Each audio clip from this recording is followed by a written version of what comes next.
I want to start by expressing our deepest condolences, our sympathies on behalf of the entire board for those who lost loved ones in this terrible tragedy.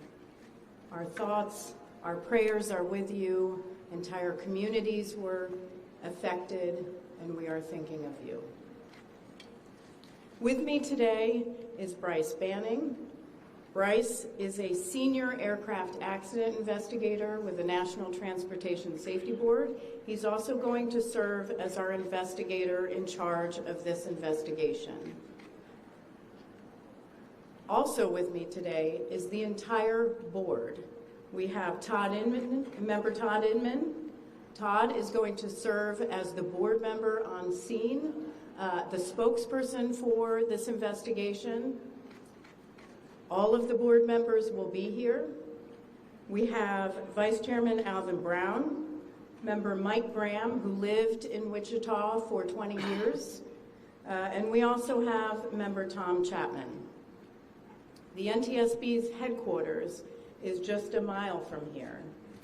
And so we are all here because this is an all-hands on-deck event. And we're here to assure the American people that we are going to leave no stone unturned in this investigation. We are going to conduct a thorough investigation of this entire tragedy, looking at the facts. Now, with that, I want to level set. When we go to the scene, and we were here last night, we allow the responders to do their important safety mission, which in this case was search and rescue and recovery. We stand back to allow them to do their important safety mission. And so this, for us, is our first full day on scene with our entire crew coming together. We have about nearly 50 people on scene, and in addition to our resources back at headquarters in our labs and throughout the agency. So with that said, we are not going to get into specific facts in this press conference. I want to level set here. We're going to get into our investigative process. As we are able to confirm factual information, we will provide that. I do want to say this is a whole of government effort. I was able to brief, along with others, the President of the United States and the Vice President this afternoon. I want to thank them for their leadership, for their tremendous support of the NTSB, for our investigators, and for the responders that are on scene doing an important mission. I also want to thank Secretary Sean Duffy, who I was communicating with early on after we first got word of this tragedy. We've been working together throughout the day, along with his team at the DOT and within FAA. I also want to thank Secretary Pete Hegseth, who was also integral in working with us today. Chris Rochelot, the acting administrator of the Federal Aviation Administration. We've heard from many members of Congress on both sides of the aisle, and so I will say this is a tremendous, one more time, whole of government effort. I also want to take a moment and thank the many, many responders that have been on scene.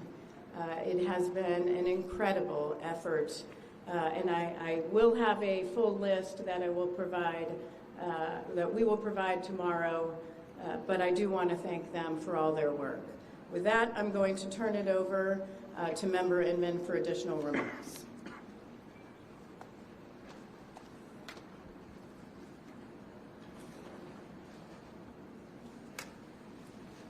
So today is our first full day on scene. Our investigative team will be on scene as long as it takes in order to obtain all the perishable evidence and all the fact-finding that is needed to bring us to a conclusion of probable cause. Our mission is to understand not just what happened, but why it happened, and to recommend changes to prevent it from happening again. Since we're just beginning our investigation, We don't have a great deal of information to share right now. We will keep you informed by giving regular updates as we learn more. Our intention is to have a preliminary report within 30 days, and the final report will be issued once we've completed all of our fact-finding and investigation. Now, we will not be determining the probable cause of the accident while we are here on scene, nor will we speculate about what may have caused this accident. Today, we will be going and having an organizational meeting and establishing our parties to our investigation. We currently have the following parties that are already identified: PSA Airlines, GE Aerospace, Sikorsky, FAA, NACDA, which represents the air traffic controllers, ALPA, which represents the pilots, Army, AFA, which represents the flight attendants. The Transportation Safety Board of Canada will be an accredited representative under Annex 13 of ICAO. They will be supplemented by MHIRG as a technical advisor. They were previously known as Bombardier. The NTSB offers this party status to those companies, government agencies, and associations that have employees, activities, or equipment involved in the accident. We offer that because they will provide technical expertise and relevant information supporting the development of the best possible factual record. Once they join this investigation, they are not permitted to release documents or talk publicly about the investigation without the consent of the NTSB. So I want to stress this. It is only the NTSB that will provide information related to this investigation, with one exception. Regarding the fatalities that occurred, that notification will be handled by the DC medical examiner. We will not be discussing fatalities or names. That will be handled by them as the proper authority. So we want to talk a little bit about our process. We will analyze the facts and determine the probable cause of the accident, and then issue a report of those determinations. I also want to talk a little bit about some additional people that are here with us, and they're very important to us, and that is our family assistance group. Later today, we will be briefing the families. We normally try to do this before a media event, but in this case, they're still arriving. Our family assistance specialists are already working closely with local officials and others to help assist them in their efforts to support everyone that's affected by this accident. And let me just reiterate what the chair said. A loss of life in an aviation accident is very unusual in the United States, and our heartfelt sorrow goes out to everyone that's affected. It affects us, it affects everyone around us. There are a lot of people hurting today. We will help find out what happened. We will do it factually, and we will do it accurately. As part of this, we're going to be standing up some specific working groups. Those working groups will be operations. They will be looking at the history of the accident flight and crew members' duties for as many days before the crash as appears relevant. We'll be forming a structures group, which will be the documentation of the airframe wreckage and the accident scene, including calculation of impact angles to help determine the plane's pre-impact course and altitude. We'll have a power plants group. They will do the examination of the engines and the engine accessories. We'll have a systems group. They will study the components of the plane's hydraulic, electrical, pneumatic, and associated systems, together with the instruments and elements of the flight control system. We'll have an air traffic control group. They will do reconstruction and review of air traffic control systems provided to and including acquisition of pertinent flight track surveillance information, what you might typically think of as radar or ADSB, along with controller pilot communications. We will also have a survival factors group. They will be doing the documentation of impact, forces and injuries, community emergency planning, and all crash and fire rescue efforts. Also, due to the unique nature of this crash, we will be having a helicopter group as well.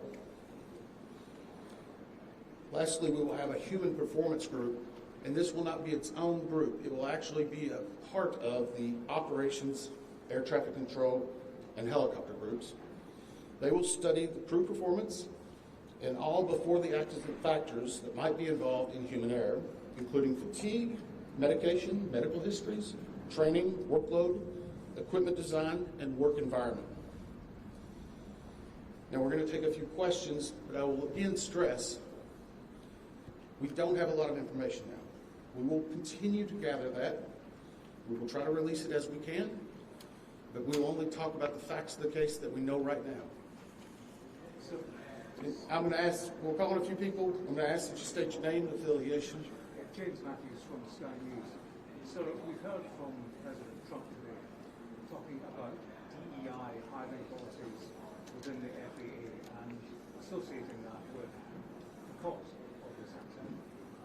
What do you say to that? Well, unfortunately, I didn't hear the remarks. I was briefing House and Senate members, but I believe Chair, would you like to take it? As part of any investigation, we look at the human, the machine, and the environment. So we will look at all the humans that were involved in this accident.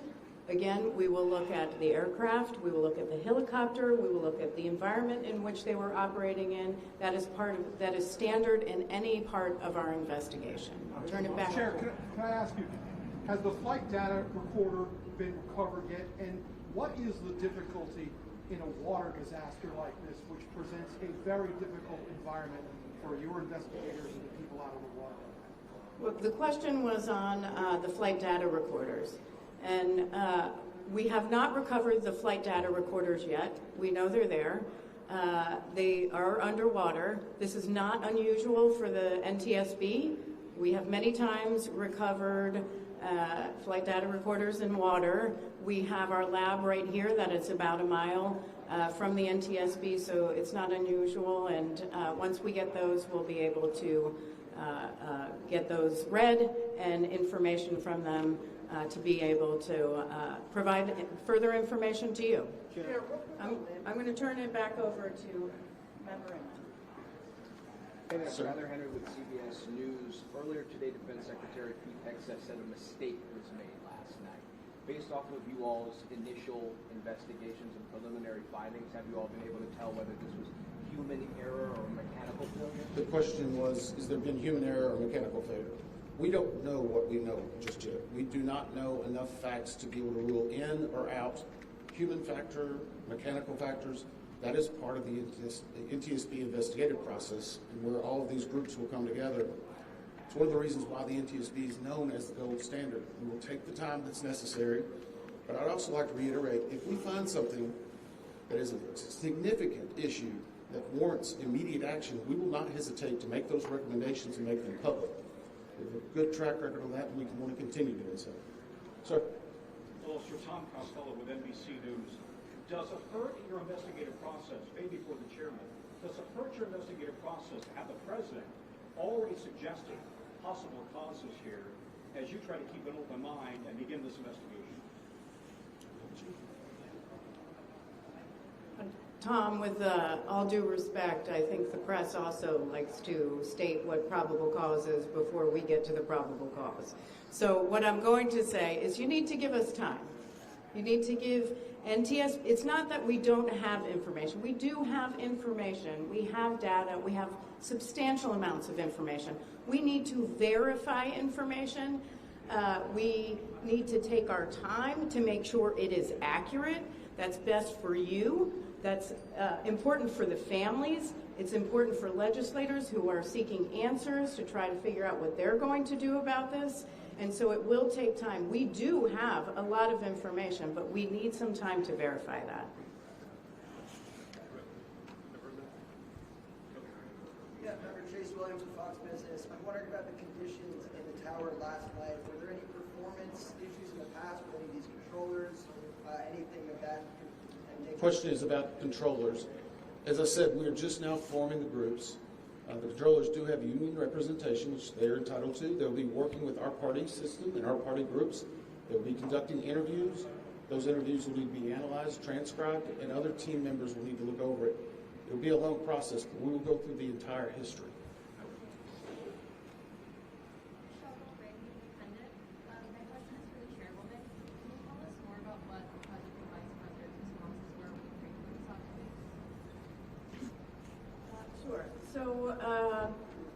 The question was about my briefing for the president and the vice president.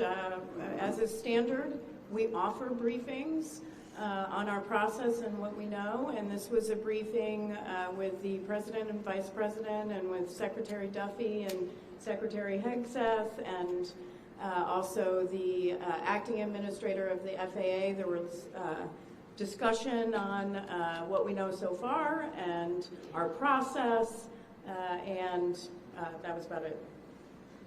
Madam Chairwoman, Stephanie Ramos with ABC News. Similar to Tom Costello's question, the President has stated what may have caused the crash, stating common sense. Does that affect your progress at all at this early stage? Yeah, so the NTSB, we conduct an important safety mission where we take a very careful approach.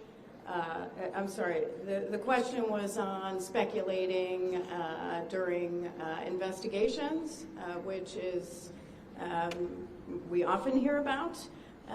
What I will say is we look at facts on our investigation, and that will take some time. And at some point, we'll be able to provide that factual information, as Member Inman said, and provide that hopefully tomorrow. Member Inman? Hang on a second.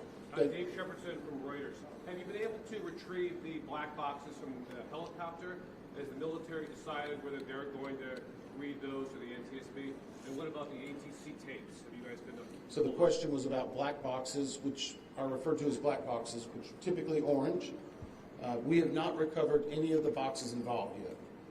We feel comfortable and confident that we will be able to. Right now, recovery of life is probably the most important in those that were involved. I mean, there are still ongoing recovery efforts involving the fatalities involved, along with some debris is coming out as well. We will make sure that that perishable evidence is maintained. We have a great process for that. We will probably have more than one black box, so to speak. It's our understanding that the Sikorsky helicopter is equipped with some form of recording devices, and those will be read either by the DoD or by us. We have a good starting relationship with them, and we've already made agreements in order to be able to do that. So I feel comfortable in what we're going to be doing. The other question was about air traffic control. We received a very large package of information from the FAA at about 3 a.m., I believe, this morning. That is still being reviewed and analyzed. I would say there's a lot more information that usually comes in that than what you might find online and people might speculate about. And that is part of that overall process where we take the time to get the information correct and to make sure all the parties are engaged and involved and can fact check that information. One. Keith Cohen from CNN. Can you tell me if the NTSB has reviewed this FAA internal report that has been cited by the New York Times indicating that the controller that was on duty at the time of the crash was doing a job that's usually done by two people? We have not reviewed any specific reports about the controllers at this time, at least from the leadership team. Our investigators are continuing to pull all that information. Their personnel records, their files, where they were at, whether they were fatigued, all that information will be part of that investigative process. But right now we can't speculate on anything that may have been reported in the media until we get the opportunity to validate and understand how it impacts the investigation. We're going to take just a few more questions. Sir? Yes, Orange Khan, Beaver Magazine. What's the process and logistics like of bringing the families in? Are they coming into the airport? And how are you going to sort of do the sensitivity of bringing them to the place where this tragedy happened? So the question is about the families. And many of those families are still en route. Some are still being notified from both the military and from the commercial crash. There is a family assistance facility that's being stood up by American and PSA Airlines in Bethesda, Maryland. They've already been working on that, standing it up. Our team from our disaster assistance team has also been coordinating with them. We plan on briefing them. It is customary that at some point, if the families wish to go to part of the accident site, that we would arrange such a thing, but it will only be when we know that it's safe, we have the correct perishable evidence, and we can do it in the proper modesty that should be for those family members. It will be a little bit of a process, but it will take some time. Sir, Sir, to follow up on the air traffic control. No. Sir, are you? I know that Marielle Carver with these news now. We heard from some witnesses that they saw people were able to come down the slides of the plane. Has there been any indication that people made it off the plane? Well, again, we will not speak to the fatalities. The D.C. medical examiner will, but I think the D.C. fire chief this morning very succinctly said correctly that we believe there are no survivors. What's their off the plane? Like, did they even get out of the plane? Last question. Sir, Victoria Sanchez. So, hang on one second. Right now, we're going through the debris fields. Nothing we've seen would indicate that maybe slides or chutes were deployed. It was a very quick, rapid impact, but we've seen nothing in that regard so far from the evidence we had, but we still need to verify all of that information. One more question? Victoria Sanchez, yeah, thank you. Sure. Are you going to be looking at the family member's cell phone? Go ahead. Jeff Cook, ABC News. What do you know about the altitude of the helicopter at the moment of impact? And can you talk about the procedures for such helicopters in that area? The question was about the helicopter procedures. And in D.C., it's kind of a unique environment. We've been getting briefed more and more by the FAA. I'm not an air traffic control specialist, but they're actually helicopter zones, if you will, or tracks. And this one was transiting, I believe, from track 1 to 4 as part of their normal procedure. If you live in D.C., you see a lot of helicopters going down into this area. So there's a very well-defined system in that regard. As far as altitude, until we get the additional information, we can't validate or basically corroborate any of that until we get more of the electronic data and the data that's on the plane. I do want to clarify one question that also came about cell phones. You know, in today's age and time, a lot of electronics and other devices do contain a lot of different information. We've found on a number of our accidents that we actually are notified through a smartphone that made sense of that. As part of our process, we will obviously treat all of the effects of the deceased with dignity. We are already starting to pull that information together. If we feel that it's necessary to find or pull some of that information, we will work with the families and make sure we do it in a manner that's respectful for them and their privacy. But right now, we don't have any plans specifically on that amount, on that area until we need to. Thank you very much.